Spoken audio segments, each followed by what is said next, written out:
Welcome back. Happy Halloween. Ooh. I'm a jaguar. Jaguar. I'm Goof.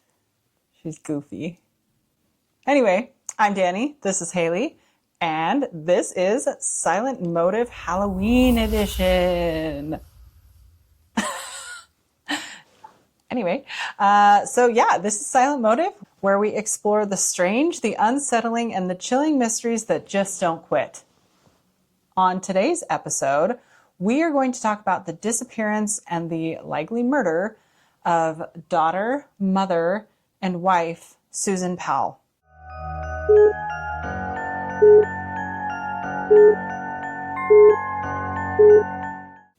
This case was huge in Salt Lake County, and I actually have worked alongside some of the investigators from this very case.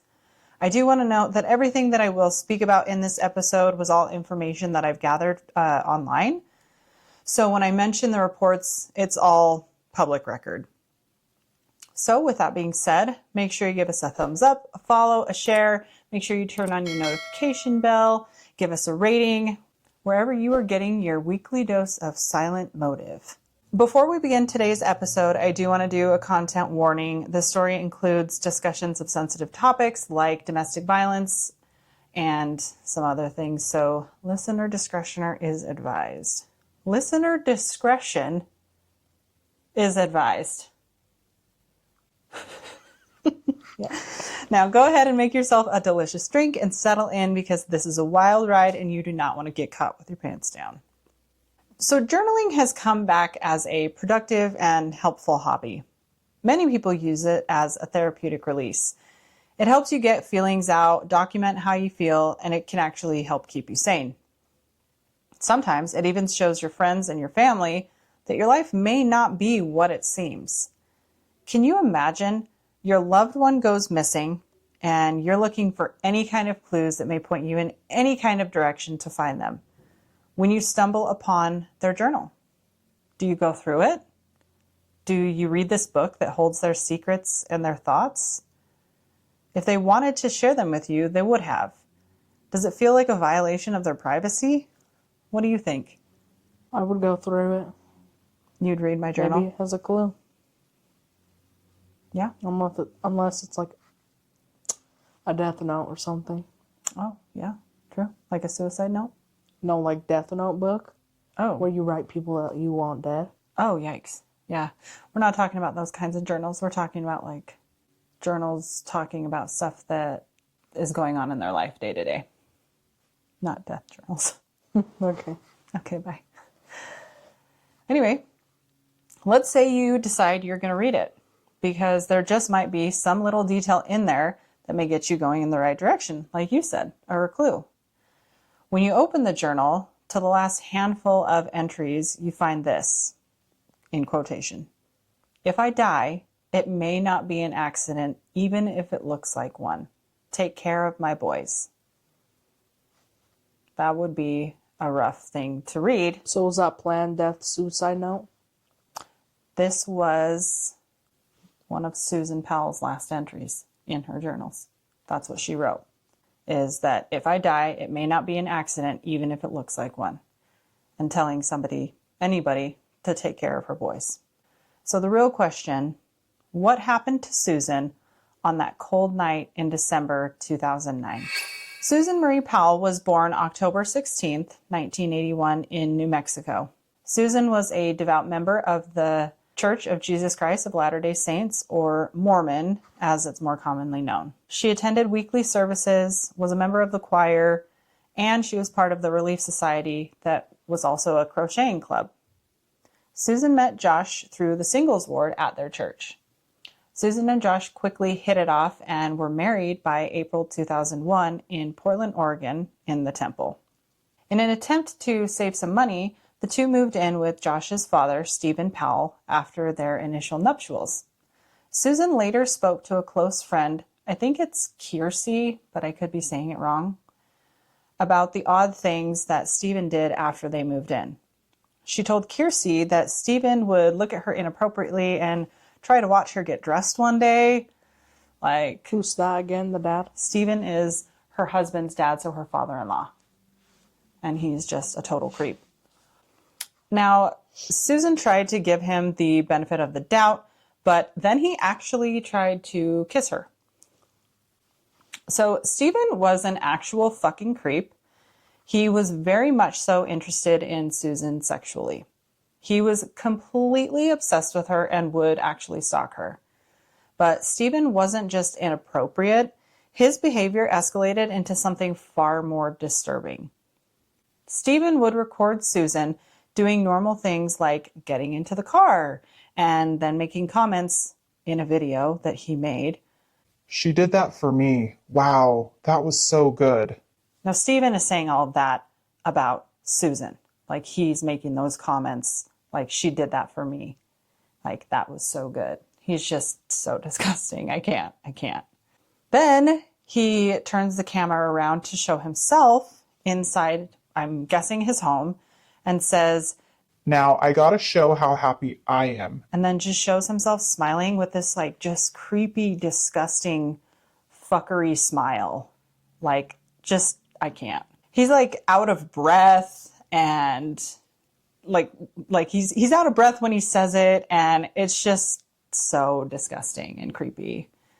Another home video of Stephen's, he shows a bathtub and says how he would love to spend the evening with Susan in there. He's talking about his daughter-in-law.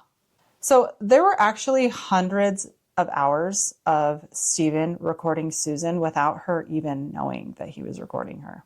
It's wild that Stephen had such a huge paper and electronic trail about his obsession for his daughter-in-law.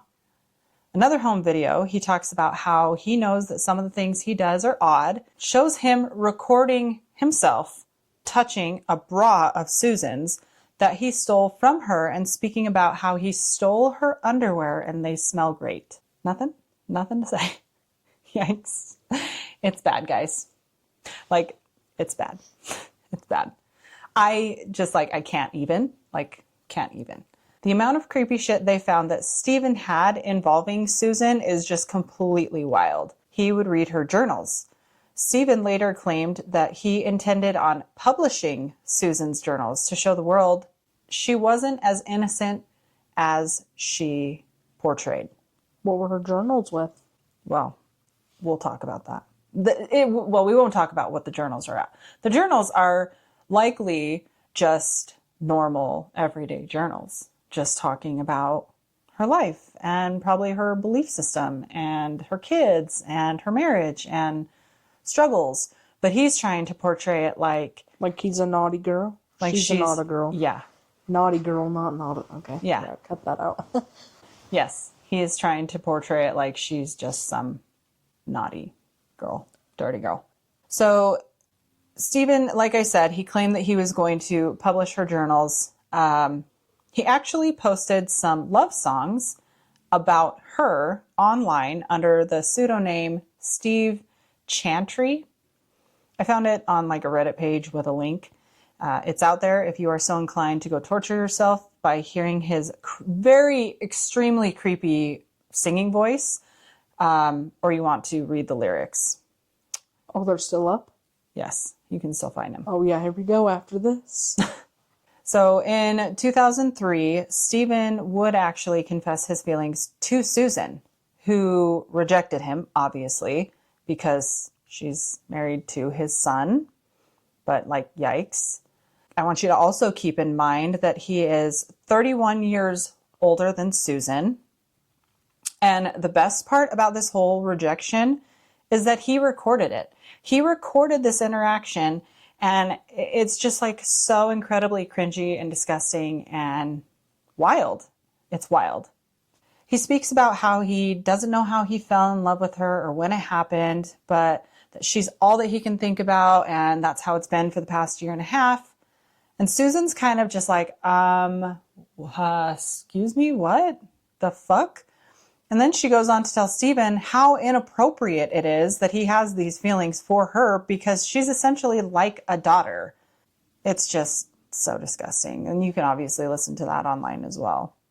So Susan finally ends up having enough, and her and Josh moved to West Valley City, Utah, which is located in the Salt Lake Valley, to get the fuck away from Stephen and his creepy ass bullshit. So Susan continued to prioritize her faith and was a very active member of the church, the LDS church. Susan took a better paying job at Wells Fargo. She was hardworking and was known for being a well-organized employee that was financially responsible. By January of 2005, the two welcomed baby Charlie, and a short 2 years later, welcomed baby Braden. So Susan, she loved being a mother. She loved her sons more than anything. Susan prioritized her two boys over everything. Susan also took her vows very seriously. Those that were the closest to Susan said how badly she wanted her marriage to work, but that didn't mean that she didn't see the red flags. So much so that Susan documented everything, from her journal entries to email correspondence. There were even videos of possessions, a will, and letters detailing that she was basically afraid for her safety. Susan knew that she was in danger. This is often how domestic violence situations are. The victim knows how dangerous it is and can be, but they don't feel like they can get out. Thankfully, now there are plenty of resources to hopefully help victims of domestic violence be able to leave and not feel trapped. I mean, you can even text things to 911, and like if you feel like calling is going to get you caught by your abuser, you can send a text. But Josh had no problem letting his red flags fly pretty freaking high. Josh was controlling. He wanted to be in control of everything. The finances, where they lived, who Susan talked to. People who knew Josh described him as manipulative and would twist things to fit his narrative. Not only was he a piece of absolute shit, but he was irresponsible as fuck too. Josh accumulated debt, filed for bankruptcy, and declared over $200,000 in debt, and would continue to make all-around terrible financial decisions. He would spend beyond their means, even though Susan tried to budget and manage their money. Considering she was working at a bank, I don't really see why he wouldn't let her be the one taking care of their finances, but it's probably just because he was a fuck. Anyway, Josh would be emotionally abusive with the mood swings and would cause these explosive arguments constantly. He would limit her independence, which can be a huge indicator of domestic violence. Despite Josh and his controlling behavior, he did allow Susan to attend church from time to time. Josh was starting to actually deviate from the church and not believe in their shared faith. On Sunday, December 6th, 2009, Susan, Charlie, and Braden went to church. Neighbors even recalled seeing her later that day around 5 p.m. The following day, Monday, December 7th, 2009, Josh's mother, Terica, and her sister, Jennifer, called West Valley Police to report the whole family is missing. According to the police report, it was reported that they could not get a hold of Josh, Susan, or the children. Josh and Susan were supposed to be at work, and neither had showed up. The children were not brought to daycare, which is how Terica and Jennifer found out that they were missing. The daycare actually contacted them because they were the emergency contacts. The family tried to call both Susan and Josh's phones, but got nothing. West Valley arrived at the Powell's house and spoke with Terica and Jennifer.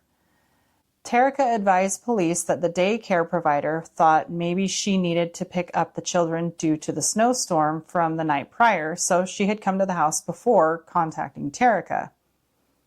It was noted in the report that there was a heavy snowstorm the night of December 6th that lasted into the morning of December 7th, and the only tire marks that were observed in the driveway were that from the daycare worker's vehicle earlier that day. Terica and Jennifer were asked by officers to start contacting neighbors and friends to see if they had heard from the family. Jennifer got a hold of Susan's friend we mentioned earlier, Kiersey. Kiersey told Jennifer that she walked home after church with Susan and the boys at around 12:30 on December 6th. Contact was made with everyone that they could from church from the day prior. So the bishop, Relief Society members, home teachers, all of them. anyone and everyone that could have seen the Powell family, basically. Ultimately, officers on scene felt like a welfare check of the residence was necessary considering the circumstances. 2 sergeants responded out to approve that entry into the home was in fact warranted, and entry into the Powell home was made. A handful of sergeants and officers cleared the house, and no one was located inside. It was also noted that the Powell's van was not in the garage. A check was run by dispatch at the request of officers on scene to see if the Powells had gone to nearby hospitals in the area. An additional check was done for the Powell's van to see if it had been involved in any type of accidents. Both produced nothing. A history search of the Powell's address was run by officers on scene, and they had no history involving Susan or Josh. Jennifer confirmed that they had only been at the address for 4 to 5 years. Contact was made with both places of employment for Susan and Josh. Wells Fargo informed the officer that Susan was scheduled for work that day, but had not shown up, but had also not called in, which is very unusual behavior for Susan. Aspen Logistics, where Josh worked, basically said the same thing. He was scheduled for work, but didn't show and didn't call in, which was out of the norm. A sergeant on scene decided to contact detectives to come out to the scene. Terica and Jennifer were escorted out of the house and likely had the next steps explained to them. When Detective Maxwell arrived on scene, he entered the house with the 2 officers who were initially sent in for the welfare check. They noticed there was a rug doctor carpet cleaner located in the master bedroom as well as a purse. In the front room, there were 2 box fans that were on. Now you messed up my Because they were flow. trying to... He killed them all. He killed them all. And then drove away. He killed them all. And he used the cleaner. And used the fans to dry it. Yeah, that's a theory. It's the only one that I've made. Well, yeah. I mean, there were the 2 box fans that were set up appearing to be drying the carpet. All right. Yeah. Case closed. Not quite, because there's no body. Yeah, because he took it. They don't even know where he's at this point. Then track the license. It's not... we're going to get there. Pump the brakes. Photos were taken of the house as it was to begin documenting what was likely part of a crime scene. While Detective Maxwell was inside, Kiersey, the friend, came over and informed officers that she had heard from another friend of the family, Giovanna Owens. Giovanna was with the Powells until about 5 p.m. on December 6th. Giovanna stated that she had dinner with the family, but Susan said she wasn't feeling well and she went to rest.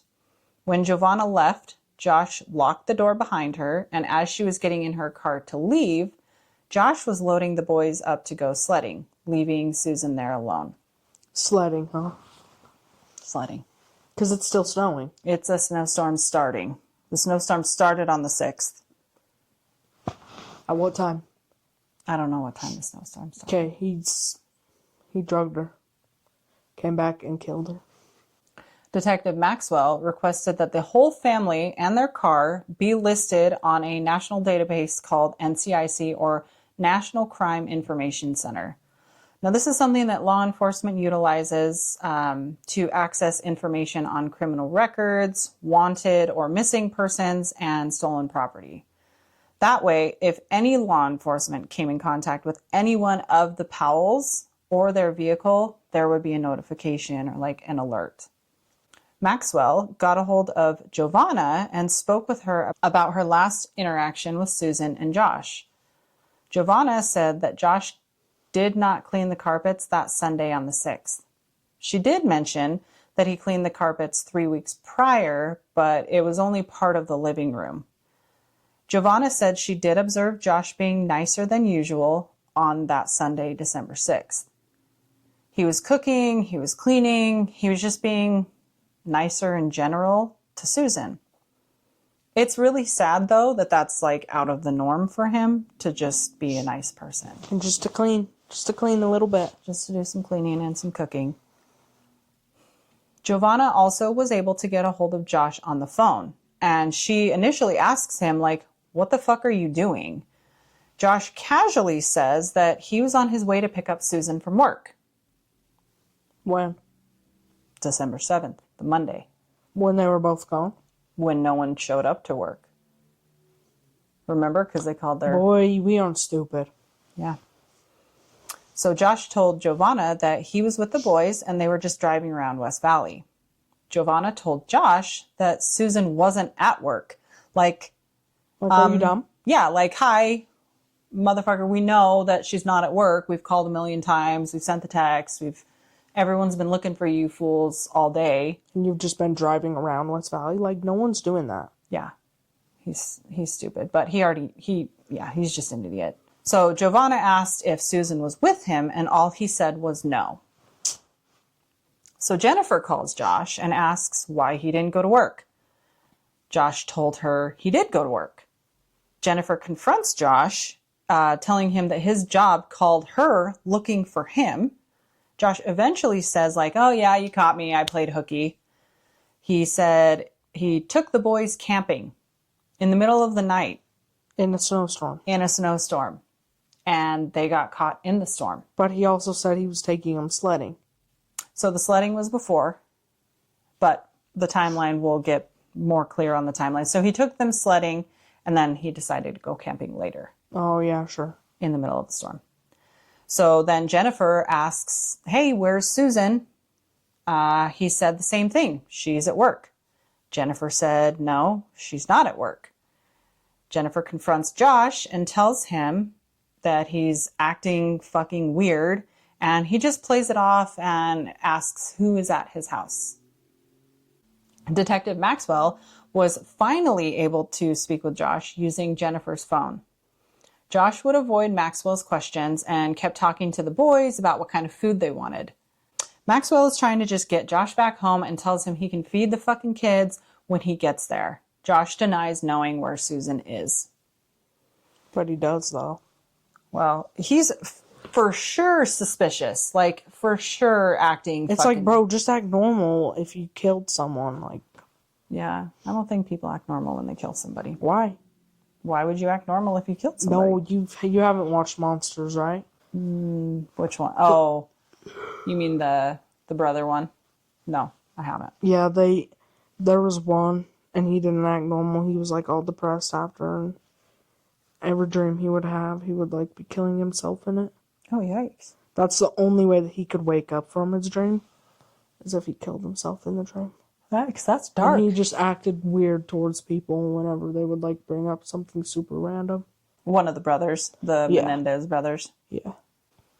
Basically, Josh was acting like he could care less about the fact that his wife was completely and utterly missing.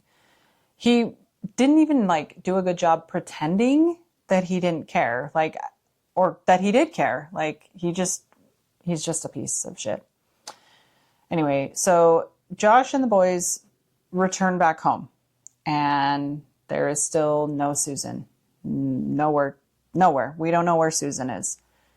Detective Maxwell was able to locate cell phone usage information that pertained to Susan's cell phone and confirmed it had not been used since Sunday, December 6th. When Josh gets home, Maxwell asks, hey, where the fuck have you been?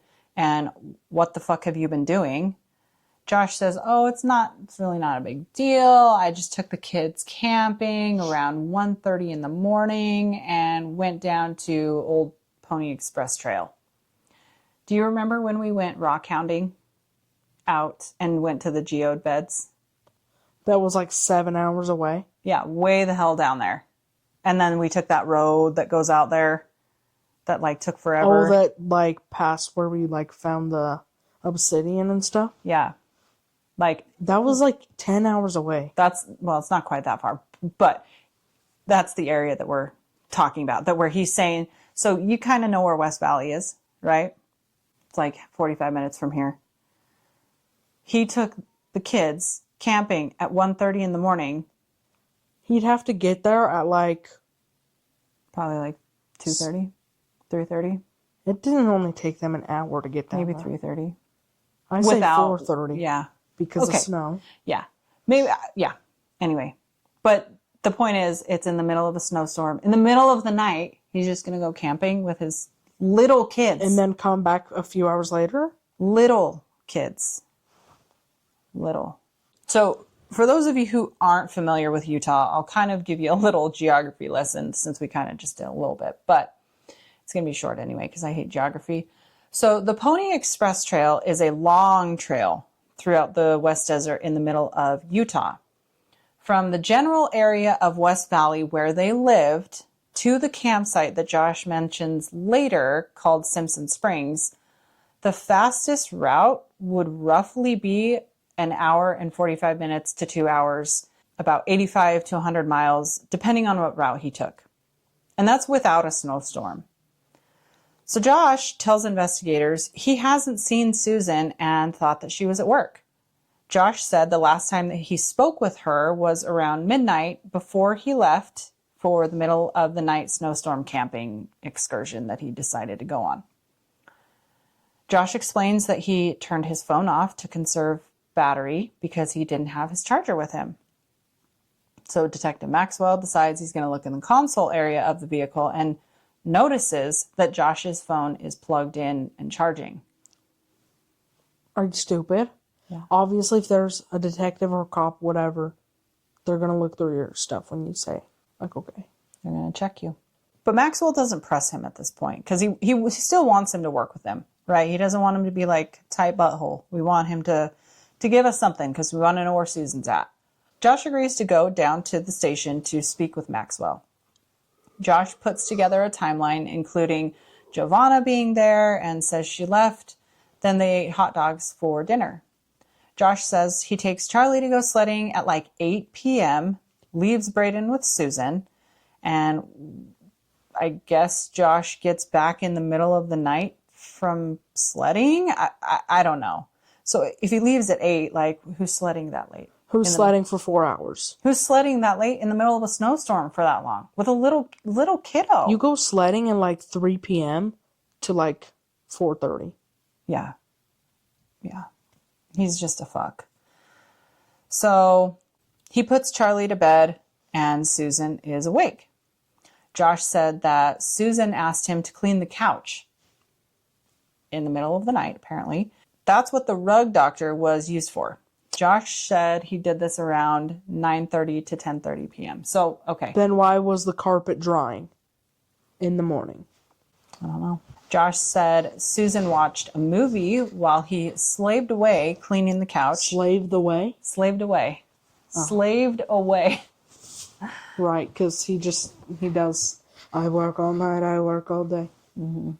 I pay the bills, I pay the way. Well, yeah. Anyway, yeah. So yeah, he said that she watched a movie while he cleaned the couch. And then the two talked about taking out the new generator that they just bought for a spin and making s'mores with the boys. So Josh said Susan went to bed around 12:30 a.m. So 12:30 midnight in the morning. After Susan went to sleep, he loaded up his 2 extremely young children into his van and left. He said Susan knew he was doing this, which, doubtful. I don't know. It's doubtful. Josh says he left around 1:30 to 2 a.m. and arrived at the trail around 3:30, 4 a.m. That's impressive timing considering the time of this excursion as well as the weather conditions. So middle of the motherfucking night, middle of a fucking snowstorm. Impressive. So Josh said they slept until the sun came up and the kids wanted to drive around the area and Josh made a campfire for s'mores. He said he started to return home around 2 p.m. but had to stop at a car wash along the way. Why do you wash your car if there's a snowstorm?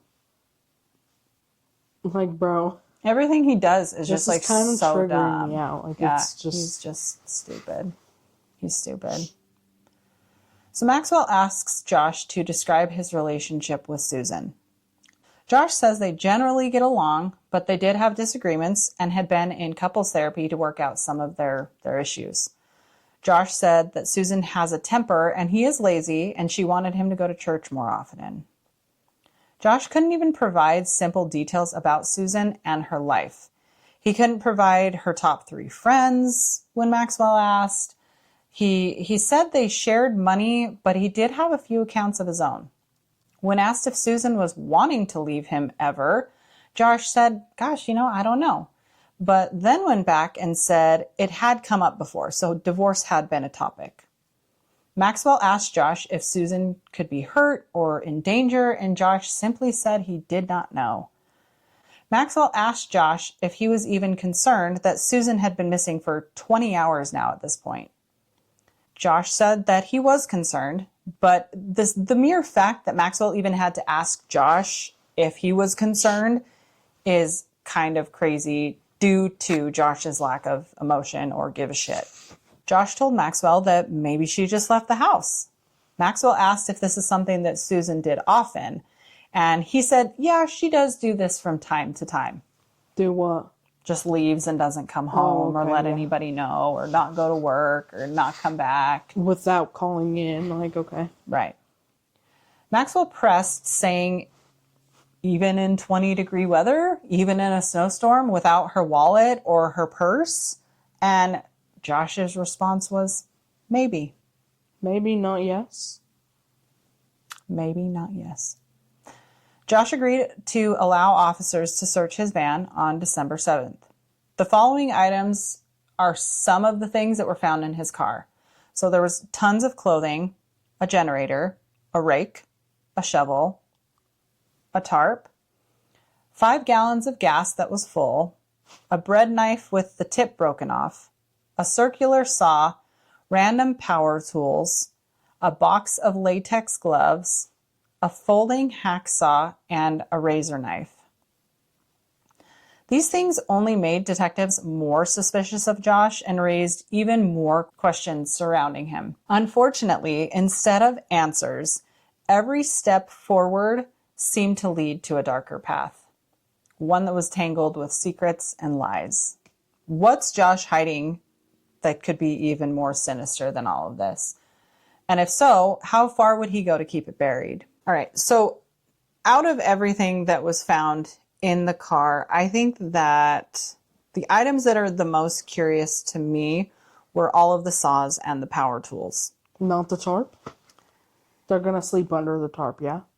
Well, they could build their tent on the tarp, especially if it's Why don't we ask the little boys? Crappy wet ground.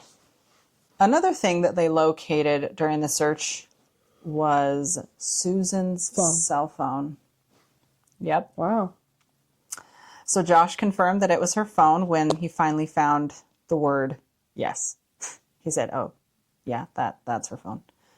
Josh was questioned why he had her phone, but he never gave a good reason, which, it's not really a shocker at this point because this guy's a total dumb fuck, but whatever. Detective Maxwell told Josh he wanted to meet with him the following day to kind of just touch bases and see where things are at.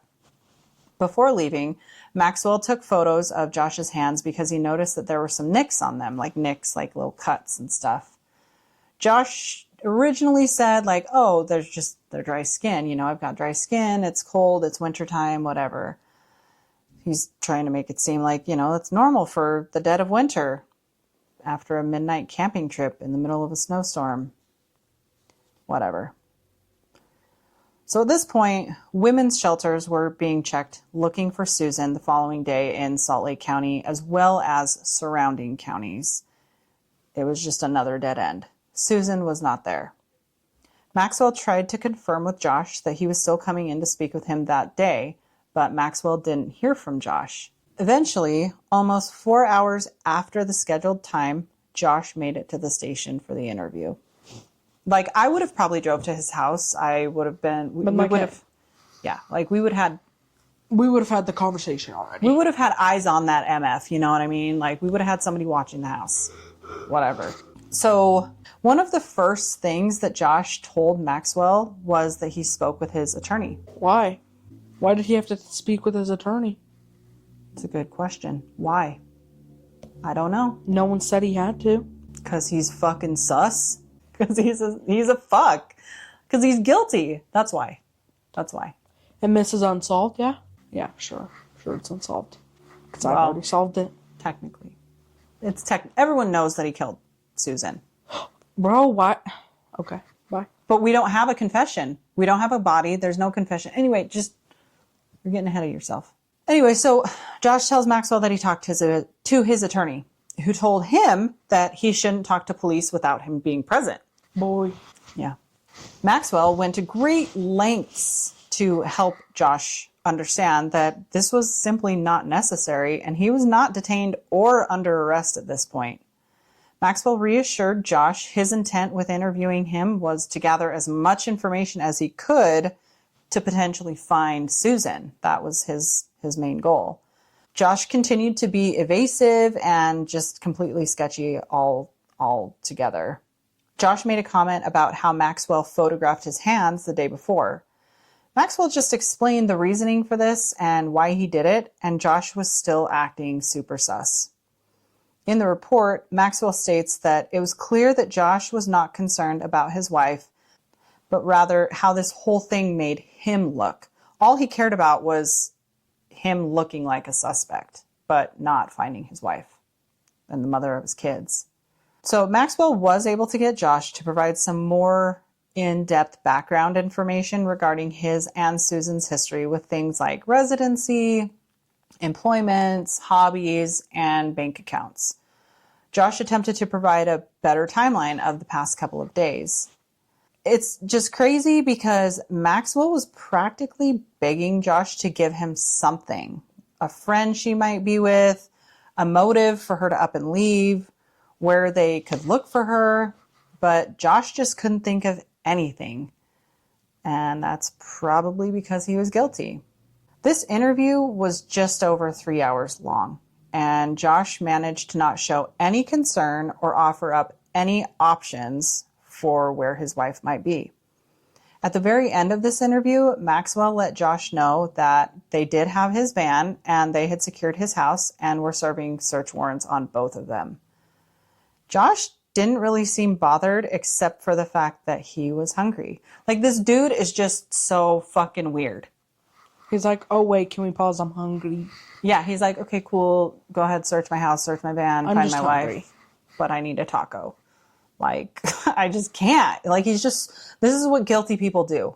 This is what they do. Let's go get some french fries after. Yeah, like, okay, cool, but no. So they offered to have a patrol officer drive him to go get food, but Josh said, no, thank you.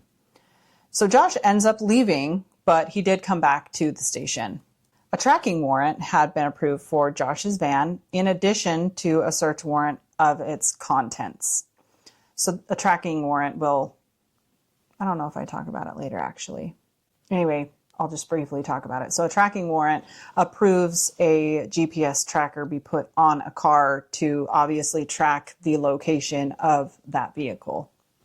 And it gathers GPS coordinates hitting off of like towers and stuff. So we've got the tracker warrant on the van, a warrant for the actual contents of the van, and then the search warrant for the house. So a cadaver dog was run along the van to see if it hit on any portion of the car. The dog did show interest near the back tire and by the driver's seat, but it wasn't a full indication hit. The vehicle did get processed by a forensic team. After the vehicle was done being processed, Maxwell went back inside to give Josh his keys, but guess who's not there? Josh. He's gone. He's gone. Oh, yep, he went and buried himself. So Josh never even let anyone know that he was leaving or if he was planning to come back, so they just left his van at the police station. With Josh in the wind, Maxwell headed over to the residence to assist with that search warrant process. So the couch that Josh had mentioned that Susan wanted him to clean was seized. My guess is they were seizing it to see if there was any blood on it. The following day, Maxwell met up with a Utah Highway Patrol pilot to take the helicopter ride out to the Pony Express Trail where Josh said that they camped. During the flight, they did observe a sheep herder camp. Maxwell spoke to the herder named Rupe, to see if he had seen anything the past couple of days. Rupe did mention seeing a minivan twice on Monday. Rupe wasn't able to tell how many people were in the vehicle and confirmed that there is no reception out where they're at. So after the trip to the West Desert, Maxwell reaches out to Terica to see if she's heard from Josh because he just left to go get food and never came back. Josh had been missing for 18 hours by this point when he finally reaches out to Terica. At first contact, she said she hadn't heard from Josh. Later, Terica called Maxwell and said Josh did reach out to her. She provided Maxwell with an updated phone number for Josh, and he had apparently rented a car. Josh also told her he was driving around the valley that whole night. I guess he couldn't find a taco stand or a burger bar to go to. Maxwell reached out to Josh and asked why the fuck he randomly left the station. Josh said he figured they would be keeping his van for weeks, even though Maxwell had told him it would be quick. Josh said he thought otherwise. Josh said he hadn't heard anything regarding Susan or her whereabouts, but said he was concerned that she wasn't home yet. After some back and forth with Josh, thinking Maxwell was going to arrest him and not just give Josh his keys, Josh did come down to the station. While Josh was down there, Maxwell asked Josh if he would be willing to do a lie detector test. Josh hemmed and hawed for a little bit and said he would think about it. Another canvass of the neighborhood was done to see if anyone with any information had been initially missed. Maxwell reached out to Susan's father, but he had no new information. Maxwell met with Giovanna for a formal interview. So Giovanna's the one that was the last person to see her besides Josh. What about Josh's dad? He's up in Oregon or Washington or wherever the fuck his creepy ass is. Giovanna had known Susan for over a year, but had recently become more close with her. Giovanna mentioned to Maxwell about how Stephen had expressed interest in Susan and had feelings for her, which still just grosses me the fuck out. He's just so creepy. The dad is just so creepy. I can't. Giovanna said that Stephen came to Susan one day and asked her how they were going to tell Josh about their relationship. What relationship? Susan told Giovanna that Josh held Susan accountable for that whole thing with his dad being attracted to her and all of that. So that's cool. But I mean, Josh and Stephen are both just delusional, fucking crazy people, in my opinion. He's just completely insane and a manipulator. But his dad probably bred him that way. So anyway, and this is all with Susan rejecting all of Stephen's advances, but it was still somehow her fault. So Maxwell only had brief contact with Josh in the middle of December to serve a DNA warrant. And at this point, Josh had retained an attorney. He hasn't asked where the investigation was or what the police were doing to find his missing wife, but I think we all know that's because he knows that she won't be found. So some time passes, follow-ups are being conducted, and by the end of December 2009, Josh had actually gone up to Washington with the two boys. There had been some exchanges involving the boys and Susan's parents for Christmas time, and Josh was being his normal asshole self. He never once talked to Susan's parents about Susan or showed really any kind of concern, which is just so incredibly sad. In January 2010, Josh comes back to Utah with his brother to pack up the house and move to Puyallup, Washington. During this time is when Susan's safe deposit box was accessed by police officers. They found the DVD that was made by her in July 2008, documenting her belongings as a just-in-case type of situation, where we had previously mentioned it. Oh, with the journal? So the video where she's going through and documenting her belongings and stuff as just in case something happens. So in this video, she goes throughout the whole house documenting everything And at the very end of the video, she turns the camera around and says she's doing this in case something ever happened to her or her family. She makes a comment about happily ever after, and then she just like rolls her eyes because it's like sarcasm. LOL. Yeah. So it's like, it's just so heartbreaking because she obviously knew that something was going on and something was going to happen. Otherwise, she wouldn't have like made those comments and documented the things the way that she did and written things, you know? It's just crazy. Clearly something deep down in her told her that she was just not safe. But with how much she loved the boys and the pressure she probably felt to keep her marriage together, she probably felt like she had to stay. So contact was made with Stephen, the father, by West Valley Police in Washington. Stephen said he only spoke to Josh on the phone, and when asked if they could search his home, he allowed them in with his consent. What if they're going to find the videos? So storage units in Puyallup were searched in case of Susan being held hostage, but of course, that also didn't produce anything, but good for them. Good for them to think to check storage units that she might be held captive or hostage in. Yikes. Whatever. Anyway, I just gotta say, thank God for Jennifer, Josh's sister. That woman knew Josh was a fucking piece of shit who was guilty as fuck. Like, this woman, she informed Maxwell that she had helped Josh pack and planned on flying out to Puyallup to visit Charlie and Braden.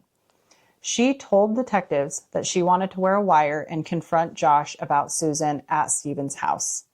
So even Jennifer knew in her gut that something had happened. But like, kind of a badass move. Like, she knew, you know? Yeah, she knew. She knew. That's like a scary thing to put yourself in that position to. Right, because if you already know he's a crazy person, then. Yeah. Crazy. Anyway, so with everyone on board with this idea, an op plan was put together. Jennifer was determined to find out what Josh had done to Susan. So a whole group of local police, in addition to the West Valley police, were waiting for him to say anything. So again, Josh didn't mention Susan one time. Jennifer decides to confront Josh after dinner. She started out with, there's rumors that you're going to jail for a really long time. So Josh takes a moment to answer, but eventually says, I don't know. Why are they saying that? Jennifer tells Josh to just take a plea bargain now, and all Josh can say is, don't be ridiculous. I haven't done anything. So Jennifer pressured him some more about what happened the night that Susan went missing. And all this scummy piece of shit could say was, my attorney said not to talk about it. And he was not going to go against the word of his attorney. So shockingly, Stephen, Pop's dad, he comes in to where Jennifer and Josh were talking and says Josh needs to go pick up the boys' cake from Costco and he has to leave right now. So Josh leaves and tells Jennifer to never speak to him about this again. About his missing wife, who's still missing. Sorry, Pops. My God. So once Josh is gone, Jennifer says to Stephen, it's obvious that Josh had something to do with Susan's disappearance. Now, Stephen, he gets big mad and tells Jennifer that she has a problem seeing reality, and he makes her leave and calls her a bitch. His own daughter. Okay, she can't face reality? Yeah. Yeah, you guys remember the time that he tried to get with his son's wife? Yeah, he's a really classy fucking guy. So as Stephen is kicking Jennifer and her husband out of the house, Jennifer confronts Stephen about how he propositioned Susan. Like, I'm telling you, this girl, oh man, she was a girl's girl. She was looking out for Susan. So Stephen, of course, gets pissed and calls his own daughter a bitch again and tells her to leave. Like, I just can't imagine the tension at that family's dinner. Like, I'm sure it was rough. Anyway, so January 27th, 2010, crime lab analysis came back with DNA from blood swabs. There were 2 blood swab samples taken from the tile of the Powell house and the couch. They were confirmed to be Susan's. Unfortunately, Did I say that 5 minutes or 10 minutes ago? You did. Unfortunately, this was not enough. How? I don't know. Why? I think it had something to do with the district attorney's office saying that it wasn't enough. Wait, what? So the district attorney's office is the one who determines on if they have enough probable cause to arrest somebody based on the information and the evidence that they have to use in trial against the arrested party. So, yeah. That's just what I've heard. I don't know. Can't confirm. Come back for part 2? Nope. Nope. We're just going to power through. There's not much left. Oh. Wake up. Rise and shine. You need an energy drink or what? Yes. Okay, you can have one after. So also, during 2010, detectives looked at Stephen much closer because of his obsession with Susan. A computer that was seized from his house had over 4,500 pictures of Susan. And these photos were clearly taken without her knowledge because they would be taken of random body parts of Maybe hers. like her toe or... Like her leg or like the inside of her thigh, just like weird angles. Yeah. Yeah. Anyway, Michael, Josh's brother, he got looked into a little bit, but again, nothing that directly pointed a finger at anyone in particular, except we know it was Josh. Like, Yeah. Common. yeah, we all know. As Candace Owens would say, we don't know, but we know. So, anyway, we're going to fast forward to 2011. Tensions between Susan's family and the Powells were just through the roof. Probably because the Powells are absolute assholes, except for like Jennifer and maybe Terica. I don't really know. She just seems like a neutral party in this whole thing. But Jennifer's a badass. We love Jennifer. But the rest of them are assholes. So after another search warrant on Stephen and Josh's home in Washington, the two boo-hooed to the media and said that Susan's journals detailed a growing relationship between Susan and Stephen. He's dirty. Why is he lying, though? He's a dirty motherfucker. He's like, okay, then let us see the journals. Yeah. But at the same time, like, her parents should have those journals, not the fucking piece of shit who murdered her and then his fucking creeper ass dad. You know? It makes me mad. It makes me so fucking mad. Whatever. So Stephen said that the two of them were falling in love right before her disappearance, which is like, But we moved and... yeah, he's just such a fuck. I hate him. I hate him so bad. Whatever. It just makes me so angry. Anyway, the fact that a father-in-law is saying all of this about his daughter-in-law is just disgusting. He's just a piece of trash. And another thing that makes me mad is, like, Susan can't even defend herself, right? Because she's gone. She's missing at this point. We all know she's dead, but she can't even defend herself and say, no, that's not true, and that this is a lie about what's actually in her journals. Yeah. Stephen tried to create this narrative saying that what Susan wrote in journals when she was a fucking teenager showed that she was unstable and probably ran away with another man. Not that she's missing or she's hurt or she's dead, that she's committing an affair and ran away with somebody else to leave Josh. When the only reason that her and Josh are still together is for her children. Yeah, because she feels that obligation to stay with him for the kids, for the marriage. But you know what? Fuck Steven. Fuck Josh. Like, who does that? Who says that kind of shit about somebody that can't defend themselves? Like, you're just a piece of shit. Whatever. So thankfully, Steven got arrested in September 2011. That was a good year. It was a good year. It was unrelated to Susan's disappearance. Oh.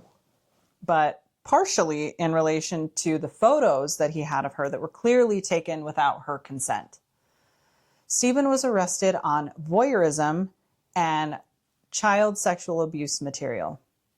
Police found evidence that he had secretly videotaped young girls and countless women, including Susan. Okay. Yeah, he's just a fuck. So after Stephen's arrest, Josh got his own house, which, I mean, it's about fucking time. You're an adult with two kids. You're a grown man. Let's get it. Yeah. Like, maybe stop living with your dad who was in love with your wife, you stupid fucking piece of scummy shitbag. Ooh, he just makes me so angry. Makes me so fucking angry. So anyway, in late 2011, Josh actually had court-ordered mental evaluations.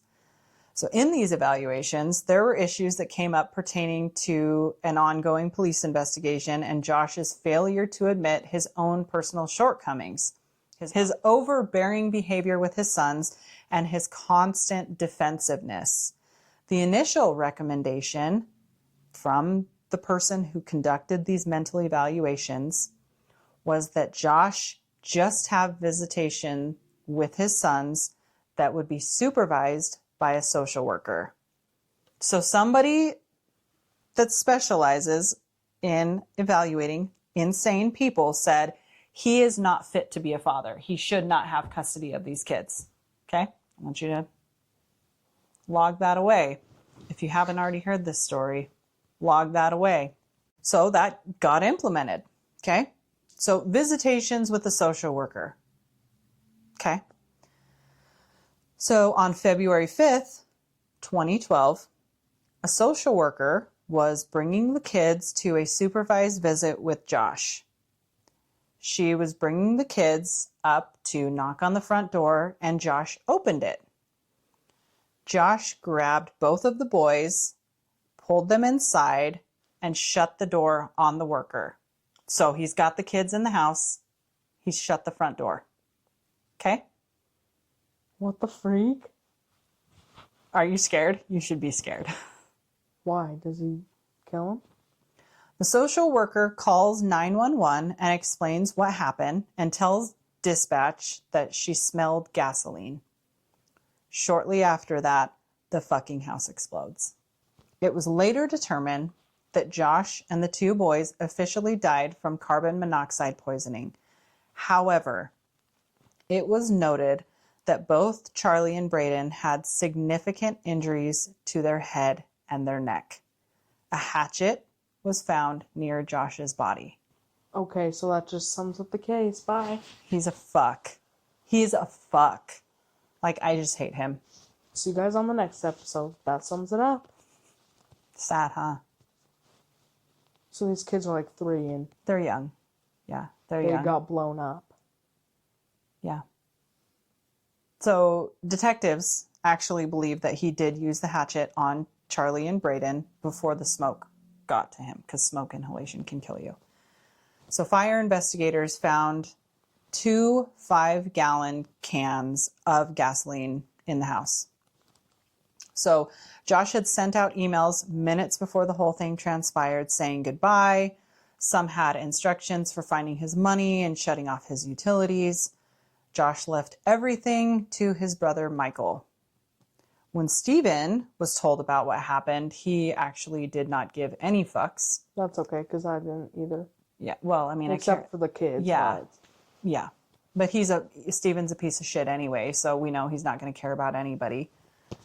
So Stephen was found guilty of the charges that were pressed against him, but that's a pretty hard one to dispute when the evidence is there. Michael also committed suicide exactly a year after the incident with Josh and the boys. He jumped off the roof of a parking garage, so bye. Stephen Powell served almost 6 years in prison for the voyeurism and the child sexual abuse material convictions. And he ended up dying from natural causes in July of 2018. So, bye. Natural? It shouldn't have been natural. I know, it should have been like a painful, gruesome, terrible, horrible, awful death, but it is what it is.